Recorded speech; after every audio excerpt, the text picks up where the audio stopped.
Welcome to Native Talk Arizona, presented by Native Health and KRDP 90.7 FM. Later in the show, Sumi Tohan, Native Health's Certified Diabetes Care and Education Specialist, will talk to us about diabetes.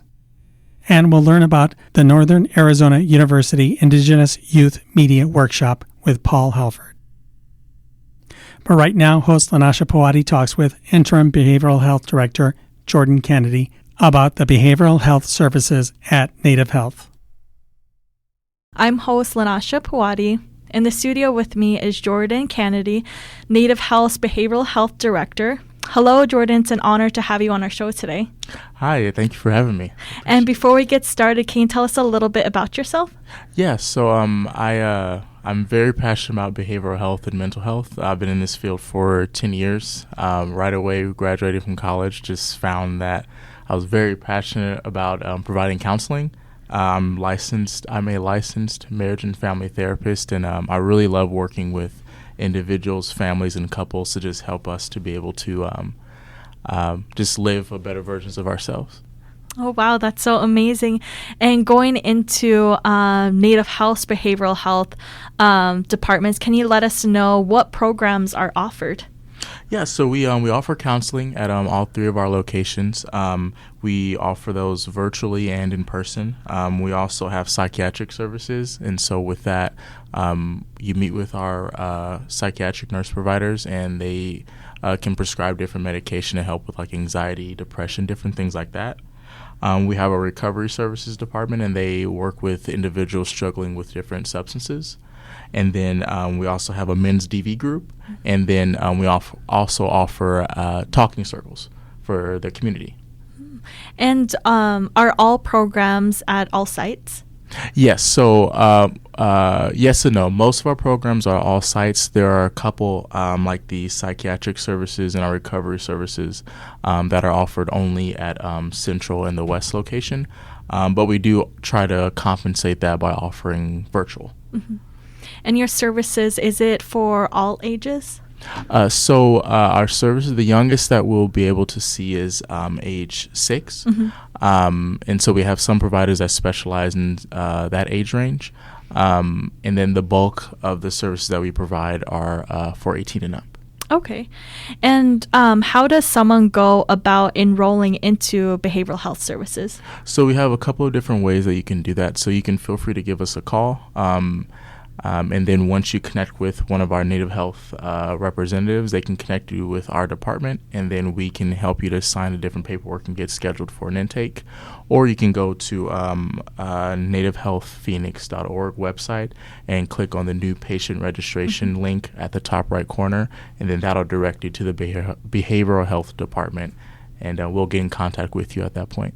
Okay. And you mentioned the first step would be kind of like an intake. How long does an intake last? So an intake can range from anywhere from an hour to 2.5 hours. Mm-hmm. It just depends on how much information the patient is willing to share, and then how much information is in the patient's history that's relevant to what they're coming to us for.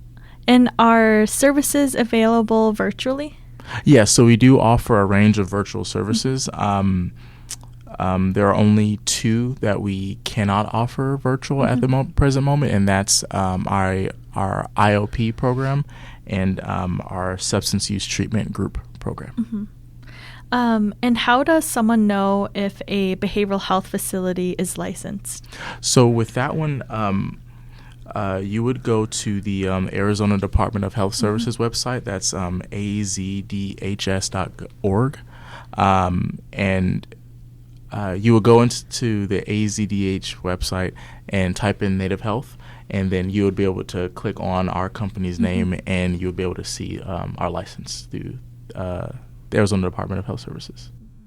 And earlier we were talking about some of the services that you provide for behavioral health. What if somebody is not familiar with behavioral health services? How do you know if somebody should seek behavioral health services?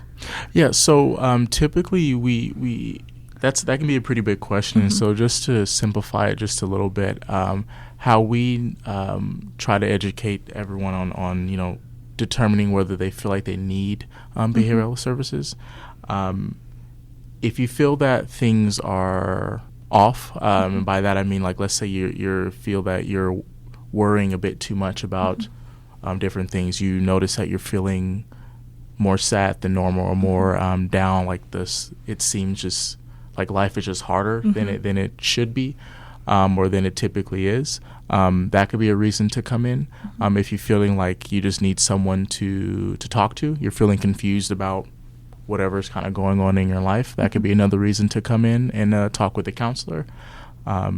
If you've noticed that you're using, let's say you're consuming alcohol, and you notice that it's impeding how you're able to work or interact with your family or friends, if you notice that there's that sort of divide, then that could be a reason to come in for recovery services. Really, it's just if you notice that there's something kind of going on that you're needing some help with, that can just be a reason to come in, and we as behavioral health and mental health professionals can kind of help guide and help you to take your next step. And what is the difference between, I guess, seeing a counselor and a psychiatrist services? Yeah, absolutely. So I think that's a great question. So for counseling, one of the biggest things, we can't provide medication. Counselors cannot provide medication, but what we mainly focus on is diving deep into whatever your presenting concerns are, grief, anxiety, trauma, whatever's concerning you, whatever's ailing you. We will go deeper into whatever's ailing you and try to help you to learn coping skills, learn different ways to combat and heal from whatever presenting concern, whatever ailment. Psychiatrists, they provide medication, and their job is not to go deeper into the root of the issue. They provide medication to help combat the issue, so whether that's anxiety, depression, grief,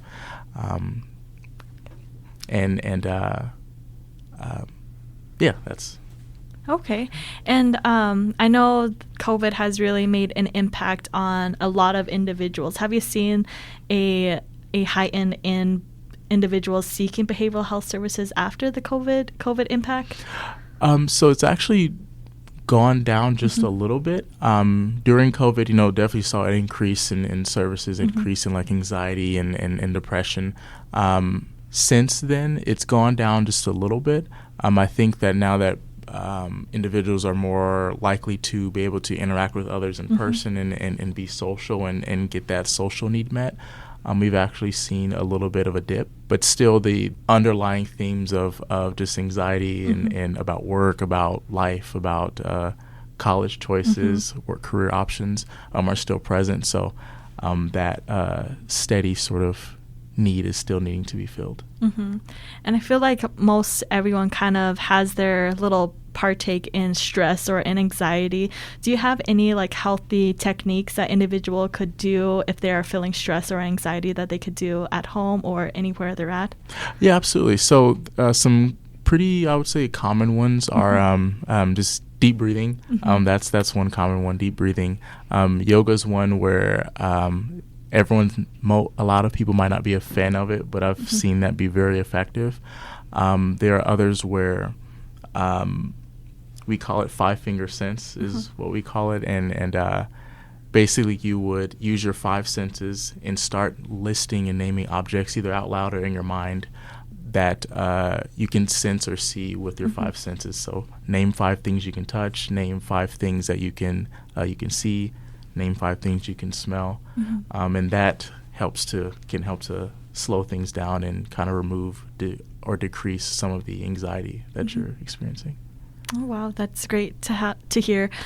Is there any like healthy behavioral health or mental health awareness things that we could do that could just give us like a positive mindset each day? Yeah, absolutely. So some are when you wake up, when you begin your day, maybe trying to wake up a little bit earlier and setting aside some time to just slowly acclimate to the day. Another one is listing a few different things. I usually say 5, and 5 things that you feel positive about, 5 things that you are looking forward to in your day. And then gratitude. There's a lot of research on gratitude. and how that can really shift our mindset about life and about our day and about our jobs and really anything. So just naming a few things that you are grateful for. Research shows that that's been really helpful in shifting the narrative and our perspective on just our lives in general. Oh, wow. And going back to the programs that you had mentioned earlier, do you have to be a Native Health, behavioral health patient to utilize those groups and programs that you mentioned? Yes. So you would have to be a Native Health patient. And so, again, you can give us a call and we can get you enrolled in via intake or going on to our website to the new patient registration link at the top right corner. And once you're through that process, then we can get you enrolled in any of the groups that you feel would best meet your needs. Okay.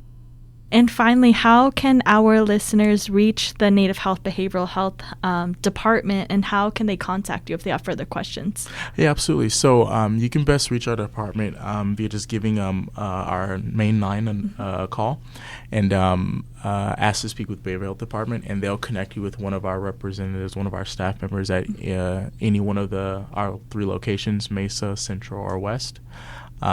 Or if you would go online to our website, if you go through the new patient registration link, one of our assessment specialists will be able to give you a call once you submit just your information and your phone number. We can give you a call directly. Perfect. Well, we'd like to thank you, Jordan, for coming in today to tell us about all of the amazing programs and services you have to offer at Native Health, and also giving us some great advice on how to manage stress and anxiety. Yeah, thank you so much. Coming up, Lanasha talks with Sumi Tohan, Native Health's Certified Diabetes Care and Education Specialist. Support for KRDP 90.7 FM comes in part from Native Health, with 2 locations in Phoenix, 4041 North Central Avenue, Building C, near the corner of Central Avenue and Indian School Road, and at 2423 West Dunlap Avenue. Native Health is also located in Mesa at 777 West Southern Avenue, near the corner of Southern Avenue and Extension Road. Native Health provides primary medical, dental, behavioral health, WIC, and wellness services for the urban Native American community. For more information, call 602-279-5262 or visit our webpage at nativehealthphoenix.org.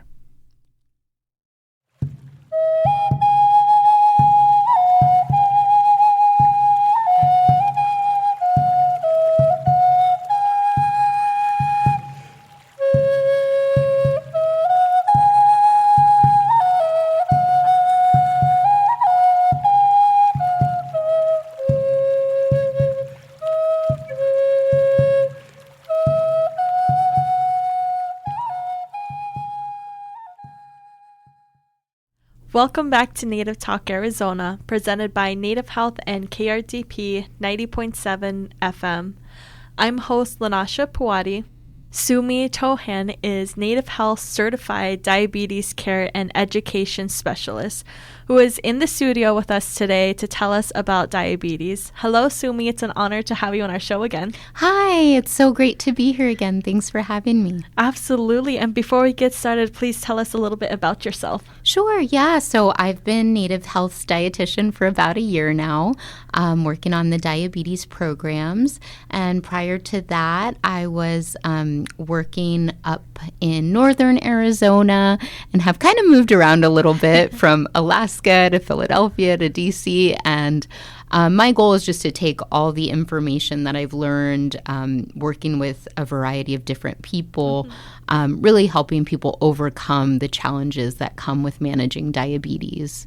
Oh, yes. And to start off with your current role here at Native Health, can you tell us about the diabetes programs here? Sure. So we really focus on one-on-one counseling and follow-up. I really try to see patients who are living with diabetes every 3 months so that we can also keep up with their lab work. So typically, if you're seeing a primary care provider here at Native Health, you can get a referral to see me for nutrition counseling or diabetes education.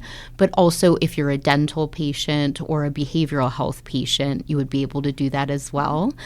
And you can request that. It doesn't require a referral.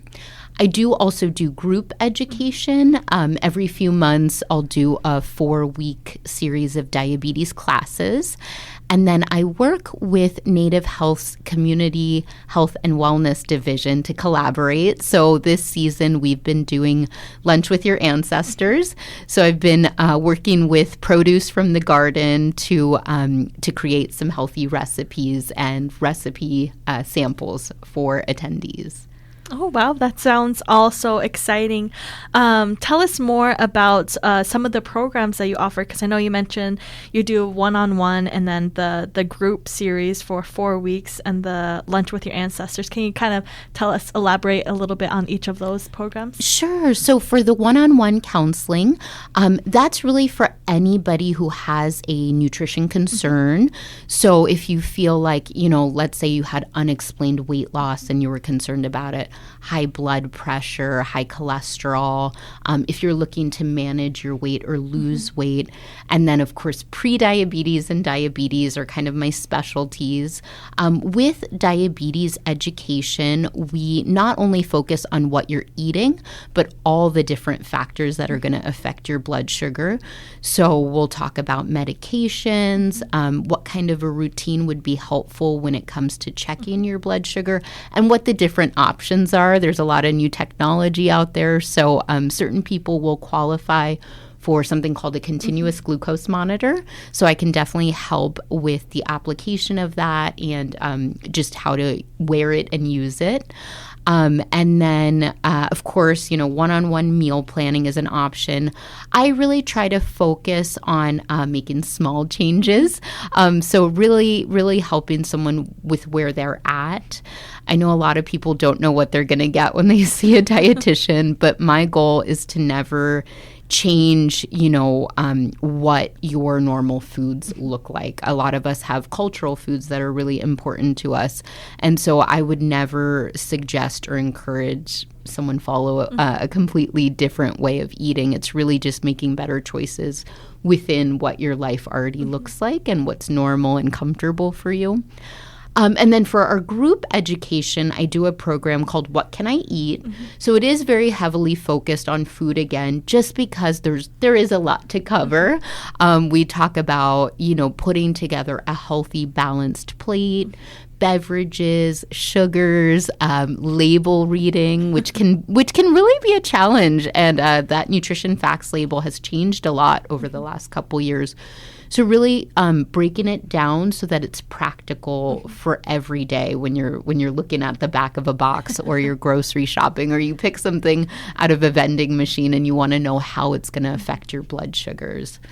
And then our Lunch with Our Ancestors program, I collaborated with Sierra, our garden coordinator, and Jiraiya, our community health worker. So we'll typically cover some kind of nutrition topic. Like most recently, we talked about sugar-free foods, Halloween, how do we pick healthy snacks? And we did a recipe demo with like a pumpkin pudding. So that's really our goal. We try to use ingredients from the garden and foods that are indigenous to Arizona. We've done a lot of varieties of Three Sisters. But the goal is to really talk about how to feel more connected to our food and our land, and in turn, how that helps to improve our health. Oh, wow. That all sounds so awesome. And are all these programs available at all sites? So right now they're in Central. Over the next few months, we'll be working on expanding to Mesa. And then, hopefully in the future, we'll get it going everywhere. But right now, there's just one of me. So I do offer telehealth visits for patients that are in West and Mesa and any of our other locations. And then people are certainly welcome to come here to Central as well, even if they typically go to our other clinics. And is the diabetes program like open to all ages or specific ages? It is open to all ages, yes. Oh, awesome. And how does somebody go about enrolling into one of these diabetes programs? Yeah, so for our community health and wellness programs, they're all listed on our Native Health newsletter, and they're typically posted on our Facebook and our Instagram, and they come with a registration link. So that's the best way to do it. However, if you were to just walk in, we would still sign you up and be happy to see you.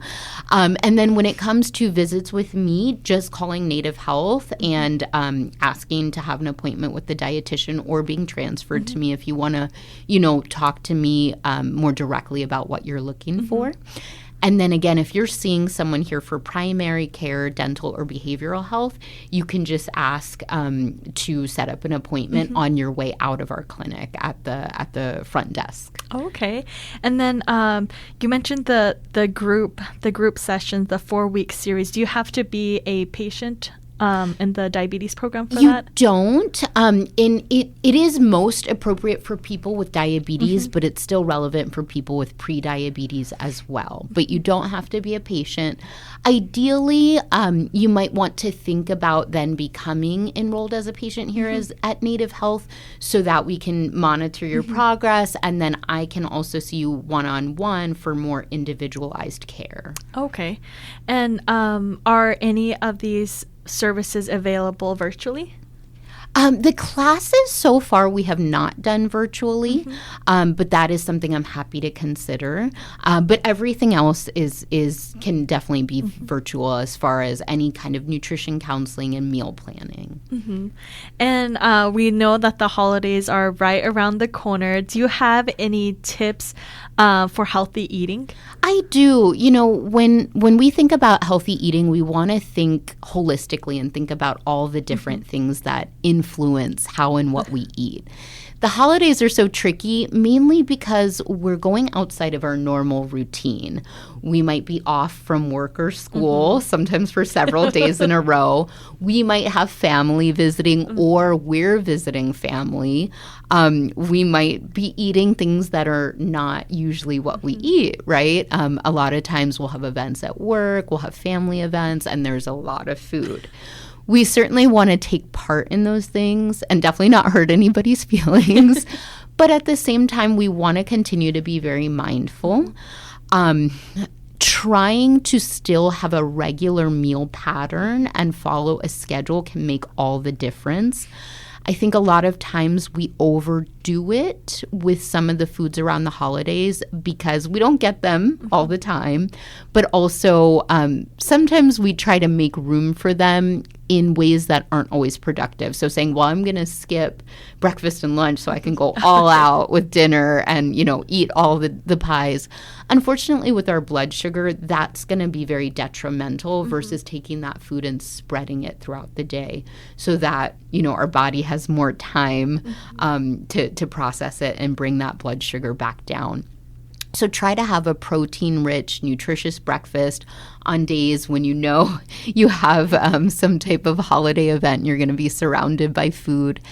And then again, don't put too many restrictions on yourself. Don't say I'm not going to eat dessert, but maybe we don't get 3 desserts.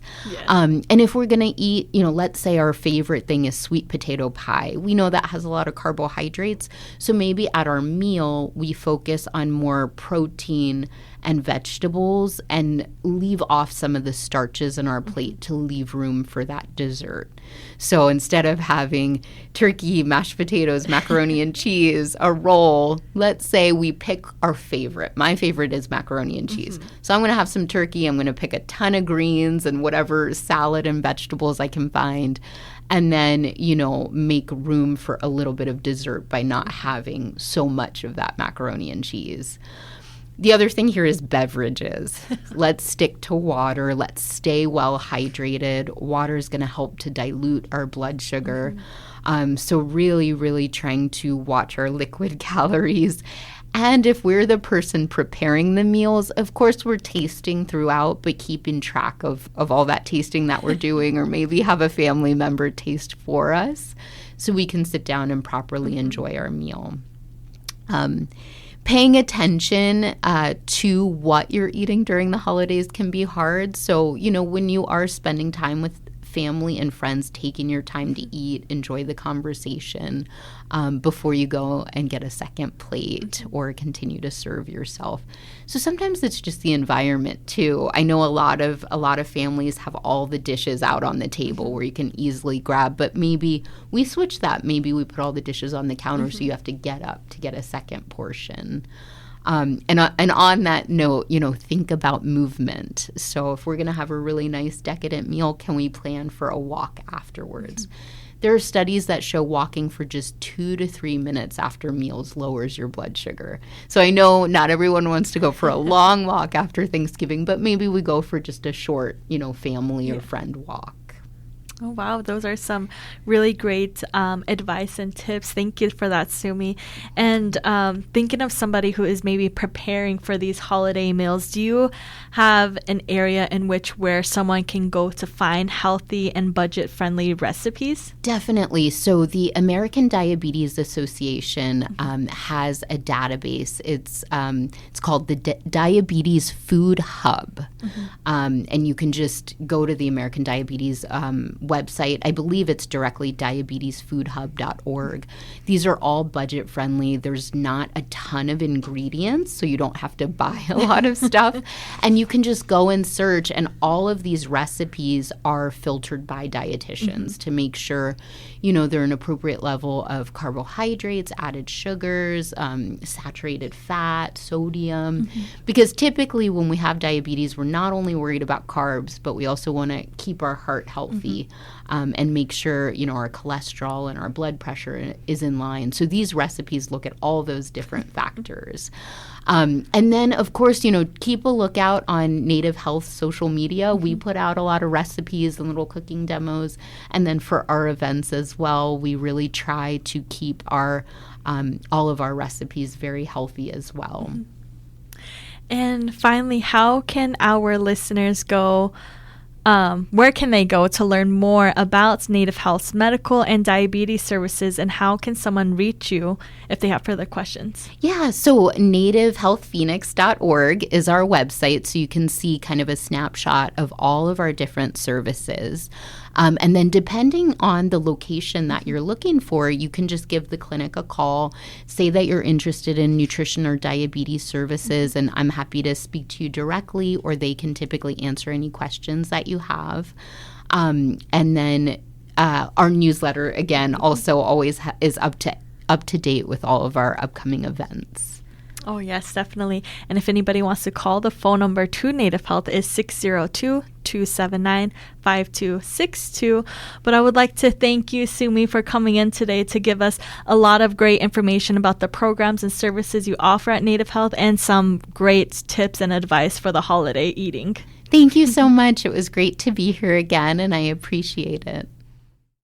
Up next, we'll learn about the Northern Arizona University Indigenous Youth Media Workshop with Paul Helford.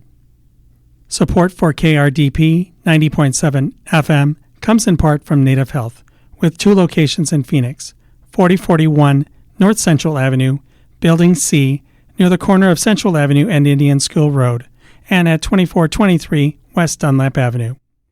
Native Health is also located in Mesa at 777 West Southern Avenue, near the corner of Southern Avenue and Extension Road. Native Health's patient enrollment specialist can help you enroll, renew, or update your access information. This can be done in person, on the phone, or via Zoom, days, nights, or weekends. It's fast, easy, and can make a difference in keeping your health care coverage. For more information, call 602-285-9492.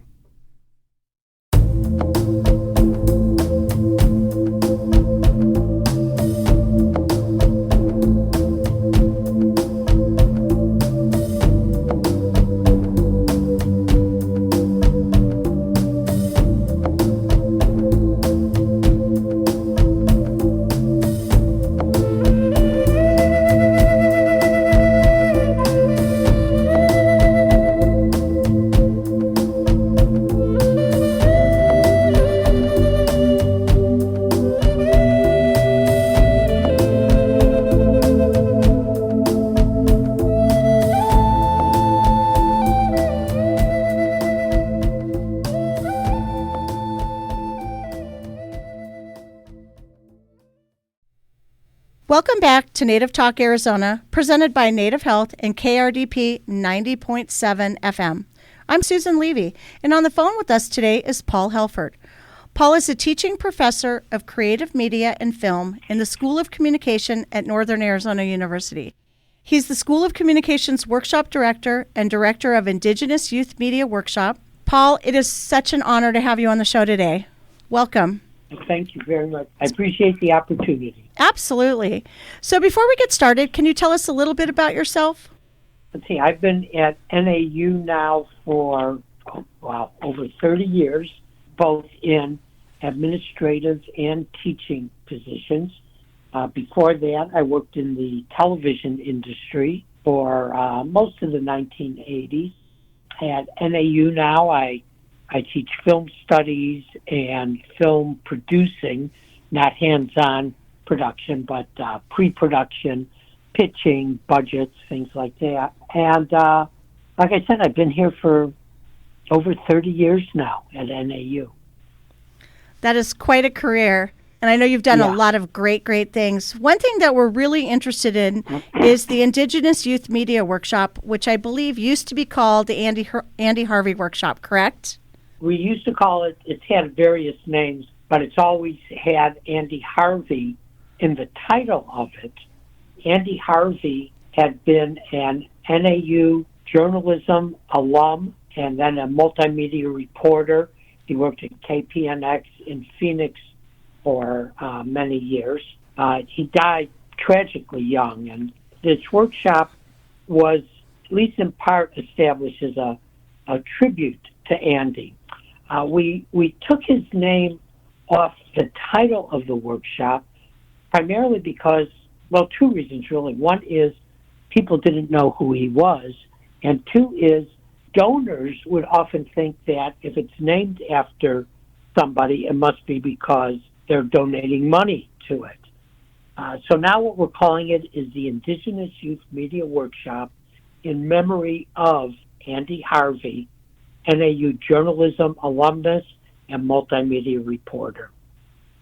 Cool. Okay. Well, let's back up a little bit. Let's take a step back. What is the Indigenous Youth Media Workshop? What do you do?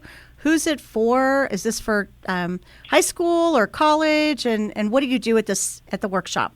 The workshop is for high school students. It's been going on, this will be our 12th year, I think. We missed 1 year because of the COVID. It's been a 6-day hands-on educational media production boot camp that is within a multimedia journalism curriculum. Students learn basically how to tell stories using media, which even includes their cell phones. They shoot videos, compose video journalism stories, produce those stories in a live-to-tape newscast. They use equipment that's used by our own film and journalism students here in the School of Communication at NAU. They conduct interviews, shoot videos, and basically learn how to tell a story using media. So when the students apply, do they have to be interested in journalism or media, or is it just you want all students that are thinking maybe they might be interested? How does that, what recommendations do you have? If they think they might be interested, it's for them. We put out applications, or we open up applications to really all high school students. We send out a call and an email blast to all Arizona high schools, and then also post on our social media, so that we really have people applying from around the country, probably representing 5, 6, 7 different states. So they don't have to be interested in journalism, but you would assume they at least have some interest in the subject to apply for the workshop. So when are you opening up the application cycle again? Typically, we open them up right at the 1st of February. Okay. And that's our expectation for this year as well. And then you said, is this open to, so it's open for Indigenous youth. Is this self-identify, or do they need to have a tribal ID? They don't need a tribal ID. So and okay. It's not, even though we call it the Indigenous Youth Media Workshop, it is not all Indigenous students who participate. We've had various ethnicities attend the workshop. We will try to accept Indigenous students first. Okay. So first priority is given to Indigenous students. Okay, so that's your preference. And then how many students, so I know last year you filled really, really early. How many students do you accept into the Youth Media Workshop? Well, it has been 25, and last year we had 115 applications. Wow. So that was a difficult choices to make, and we would limit it by age of the students, or actually year in school, and their ethnicity. We ask if they have a tribal affiliation, and if they let us know the tribal affiliation, that will get them on the priority list. We're going to be starting this year, or starting next year in the 2024 workshop, we're going to expand to 30 students and extend the workshop from 6 days to 11 days. Wow, that's awesome. So I remember seeing an email from you. I think you had really good news that you got some new funding. Is that correct? That is correct. Yes, we got funding. This is a workshop that because there is no fee for the students, it's a workshop that's supported by grants and donations. For most of the history of and we scramble every year for funds. Most of the years of the workshop, we've had enough funding, and in some years more than enough. But the last few years, again, since COVID, it's been a little more difficult to get the funding that we need. But then we applied last year for at least a half dozen different grants. We got one small one, and then we got a very large one from the Scripps Family Impact Fund. This is a relatively new fund from the Scripps Foundation. I think this is only the 5th year that they've done this funding. And in the past, the funding has been, it's for different subjects each year.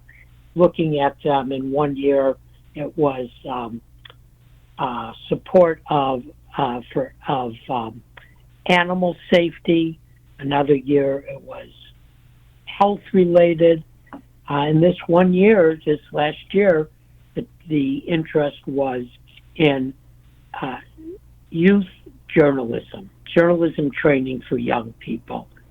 And the Indigenous Youth Media Workshop was the #1 recipient for last year's funding. And it just means so much to know that not only are we now funded for a number of years into the future, but we also have an opportunity to build that funding over the years, since we don't have to be struggling each year just to get the next summer's workshop funded.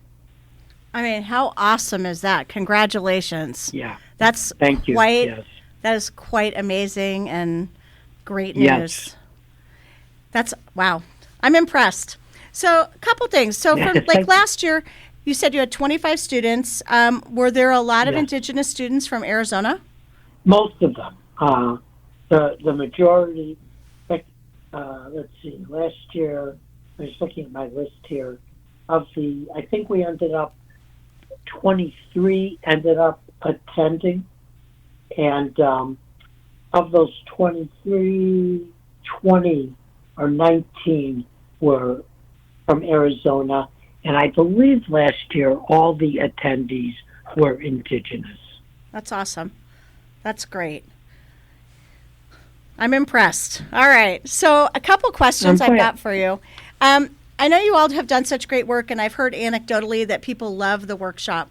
Do you have a favorite success story? Anybody that's gone through the program, that's gone on and done anything in media that you can think of? Well, there's several of our alums have been Sundance Fellows. Wow. We don't individually, I don't keep close contact with them, but we have done a couple of alumni surveys, and those surveys have just kind of blown us away. For example, I have some of the survey results here in front of me. 84% of the alumni who respond to the survey said that the workshop influenced their decision to continue their education. 93% have at least a high school diploma. 32% are currently working in media. 59% are currently college students. So it's really a phenomenal results, which were in no small part why we received this large grant. But that's why you deserve the grant, because it's showing that what you're doing is working. And, exactly. You know, you've got people in Sundance and everything else. So that's, hats off to you. That's amazing. So in a perfect world, if you were dreaming of something that you wanted, what would be your dream for this program? Or did you already get it since it was the grant? Well, the grant is a great next step. My dream for the program is that it becomes self-funding, that we are able to build on this grant. And actually, we're going to be taking a small portion of the funds and starting an endowment. So what that's going to mean is, you know, once endowed, we can start using funds from that endowment towards running the workshop. But my goal would be to not use those funds at all and to try to build the workshop, try to build the funding foundation of the workshop so that it is self-supporting. That's my dream for it. That sounds like a pretty good dream. I do want to go back and ask you, though, what happens, like, so you said it's a 6-day workshop. Can you take me through, like, what the schedule is for those 6 days? And it is so intense. Yes, I can. Okay, yeah. I do also want to ask, do they stay, sorry, I didn't mean to interrupt you. Do they stay, so when a student is accepted, do they stay in the dorm, or do they have to find a place to live in Flagstaff during the 6 days? And then can you take me through, like, what the schedule looks like for those 6 days? Yes. No, we put them up in NAU residence halls, so they get a room and all of their meals, which is one reason why it is not inexpensive per student. The cost has been about $1,600 per student, and now that it's going to go up to 11 days, it's going to probably be closer to $2,000 per student. So all of that is paid for by our grants and donations.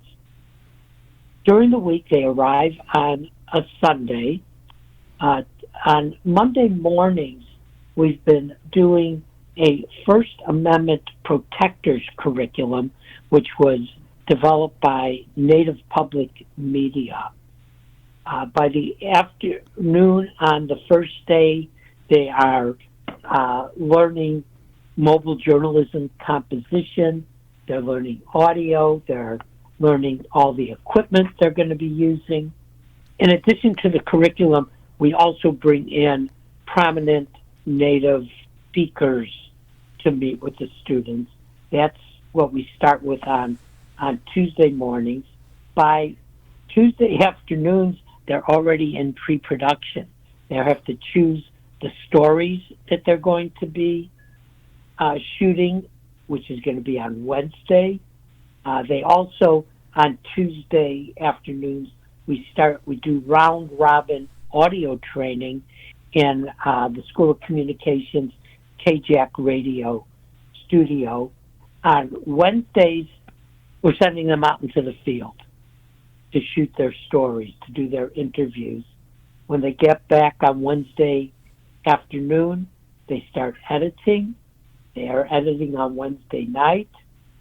On Thursdays, we've been doing what we call a media job fair. It's not a traditional job fair, but we bring in professionals, media professionals from around the state to meet with the students and basically let them know how much in demand they are. Native voices are, as you know, they're in such demand in media nationwide because those voices are so underrepresented. So that we have been doing on the fourth morning of the workshop. In the afternoon and all late into the night, they're editing.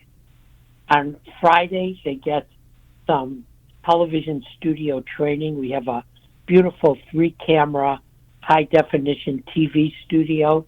So they're getting training in the morning, and they're shooting their show that afternoon. So it is a very intense, hands-on. It's really only, even though they arrive on Sunday and leave on Saturday, the following Saturday, they've really only got 5 days right now where they're actively engaged in production. And with this expansion of the workshop, that should be able to go up to probably 8 to 9 days of hands-on production.